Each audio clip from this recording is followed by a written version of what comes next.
Hey everybody, ronarray here, and my league start with Ignite EK Elementalist is going pretty great. I finished the campaign, got my stones, and started farming tier 16 while progressing the build. So in this video, I wanted to give a quick update showcasing the changes to PoE and to the build itself that I made in the process. I also will share my current day 1 PoE together with some notes and recommendations on how to improve your version if you're playing the build yourself or thinking about playing it. Feel free to subscribe to the channel if you appreciate such updates, and let's go. And the first thing is the leveling. So at the league start, while trying to level with the rolling magma, I noticed that rolling magma is not really working that great anymore. We all knew that rolling magma is going to get nerfed, but I think it got hit pretty significantly. And instead, I tried to level up with just EK from level 1. And surprisingly, Ethereal Knives worked pretty nice at the start, so at level 1, since GG buffed that skill enough. So I updated all my PoEs accordingly, so you can just start leveling with Ethereal Knives. First, you will be able to use it like a self-cast skill, which is just dealing damage with added cold and added lightning, and you can swap to the same setup that I'm currently using with Ignite a little later on. All PoEs in the guide should be updated, so make sure you're checking it out. And after I finished with the campaign, which been practically a breeze, I started adding a few additional things to make the build stronger and prepare it for void stones. Since Ethereal Knives Ignite is mostly clearing build, at the moment the boss damage is not that amazing. However, I've been absolutely fine with doing my void stones and basic things for it as well. So, talking about my current setup, there's a few things which are very important to get. First off, you can use the Ash Collar Wand as your wand at the start. That's a very cheap unique. And after that, I recommend to swap to Nycta's Lantern. Nycta's Lantern is giving a pretty decent amount of damage, so since it has Battle Mage, gain added spell damage equal to the damage of your main hand weapon, which is practically Nycta's Lantern itself. It's adding decent amount of fire damage to R's main skill, and in general work very good. As a ring, early on, I recommend to get Barracks Respite if you have enough currency for it, because you will need Proliferation to just pop the enemies. However, later on, you can just roll Proliferation on the gloves. My gloves are kinda scuffed, you probably can see that, and I'm only using them for 60 dexterity, but I still spend some currency to get both exposure and ignite Proliferation on that. I will replace them later on, but something like that should work. So, Proliferation coming from Syrian Exarch implicit modifier. You can just click it with Exarch currency until you will get it. It can take a little more or a little less currency, depends on your luck, but it should be alright. And Inflict Exposure is also a pretty good thing by itself, so if you can get it, I definitely recommend it. It's helping a lot, especially with single target damage too. So another big fix for single target is Ember Wake. Ember Wake is going to give you can inflict additional ignite on each enemy and less burning damage. It can give you something in between 20 to 35% of additional damage depending on your current setup. So the biggest downside for Ember Wake, you will need to constantly recast your skills, so Ethereal Knives, you should constantly spam it. However, at the bosses, you're going to do that anyway, and Ember Wake is probably going to improve your damage. For maps, it's going to make your damage, I would say, a little less, since you're mostly just using skill once while you're running, but at bosses, it's going to work absolutely alright. And after you will get your Ignite Proliferation on the gloves, you can replace your Barracks Respite with Polaric Devastation that gives left ring, cover enemies in Ash for 5 seconds when you ignite them. That's been the last item that I bought because it's currently about 2 divines, so might be a little expensive. Ember Wake is significantly cheaper, so is Nycta's Lantern. And for the clears in the maps, I still recommend Gloomfang as an early option. It's fixing the mana, it's helping with the chain and giving us projectiles that have chained, gain 34% of non-chaos damage as extra chaos damage. Keep in mind that Gloomfang is not helping with your single target damage. As an annoyed, I recommend like Deadly Draw, the same one that I have in the guide. It's very easy to get early and it's pretty cheap, so it's coming from there. It's just Sepia, Verdant, and Crimson. So the next step is getting Servant of Decay. At the moment, I recommend to get Servant of Decay with like 5 links, because 6 link could be expensive. And right here you can get it with like 6% of damage from hits taken and 6% of non-chaos damage as extra chaos. Both of those bonuses are going to improve your like tankiness, survivability, and your damage as well. So getting Servant of Decay with like 5 link is a very good idea. If you don't want to get it or like don't have that available, you can just use a normal 6 link body armor. So as the supports, I'm using Ethereal Knives, Swift Affliction, Cruelty, Burning Damage, and Combustion. Last support going to be Inspiration, so if you have 6, just use Inspiration here. And as the auras, I'm currently running like all heralds, just for damage, and Malevolence, just for damage as well. So Malevolence is also helping with single target damage. If you have issues with that, make sure that you have Malevolence up.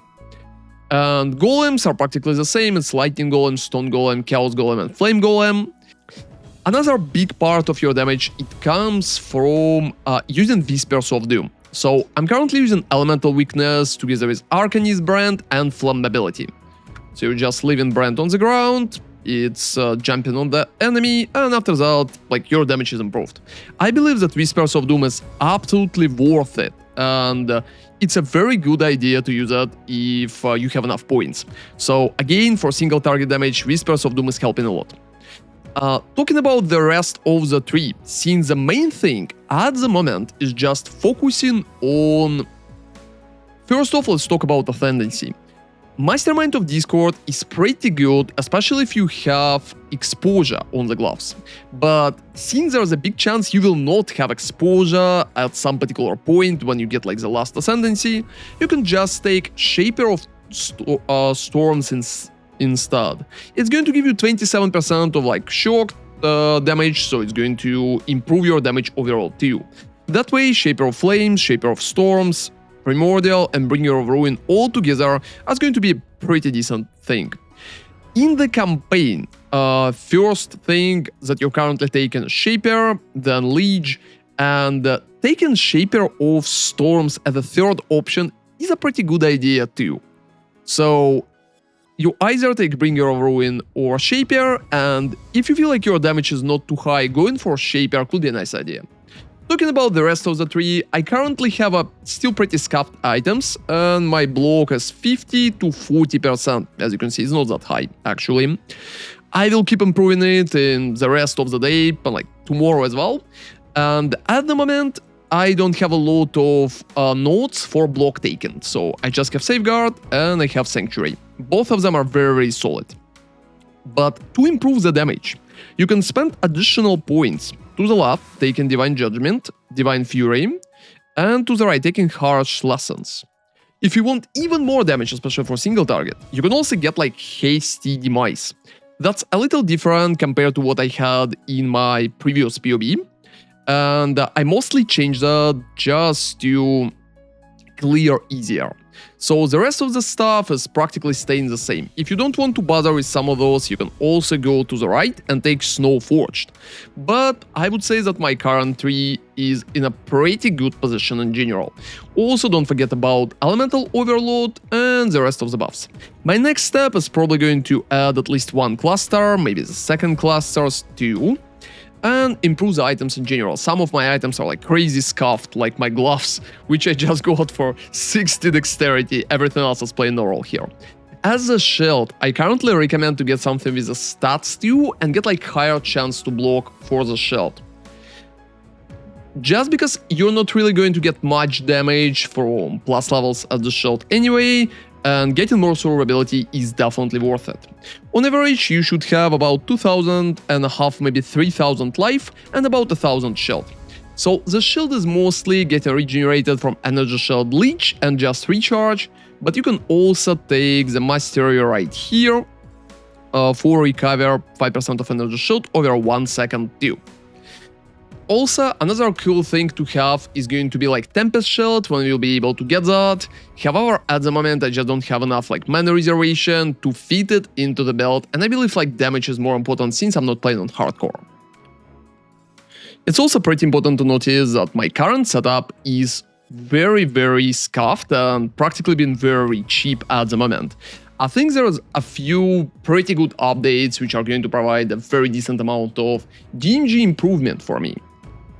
So here is the POB of the first days that I have. That's about like 2 millions of DPS including Ignite, which is absolutely alright, but obviously we can keep improving it later and like further and further. However, I don't have a single too expensive item. Like the most expensive item I got is Polaric Devastation, which is 2 divines, and everything else is like very basic. And another good tip for single target damage, by the way, is using Flame Surge. I had it in my leveling POBs and like in my guide as well. However, don't forget to use it at the bosses, so when you already ignited with Ethereal Knives, you can just use the Flame Surge to hit the boss and they're going to be like a burning ground under them. So coming back to POB at the moment, as you can see, like Ember Way gives me about 25%, Polaric Devastation is giving me only 17%. So it's definitely not that important. Even if you don't have like multiple divines, just getting like Ember Wake and normal Ray Ring is going to be absolutely alright. Another thing which is scuffed and I'm going to work on soon are flasks. So the main reason why I still have double mana flask is the mana regeneration and mana cost per second. As you can see, there is a big difference, and that leads to a situation when I need to click the mana flask from time to time. I'm going to improve my mana regen in the next few levels, like changing a few items probably is going to be the shield. However, while I don't have it, I'm probably going to keep at least 1 mana flask and replace that with roomies, which is about like 30, maybe 50 chaoses at the moment. So improving the flasks, working on the rest of the items and getting a DMG up to like 10-15 millions is currently the goal. However, you will be able to clear like most things in tier 16 even with that scuffed version which I have right here, where the most expensive item is literally 2 divines. Thank you very much for watching and hope you're enjoying your league start in 3.25. See you next time and ronarray out.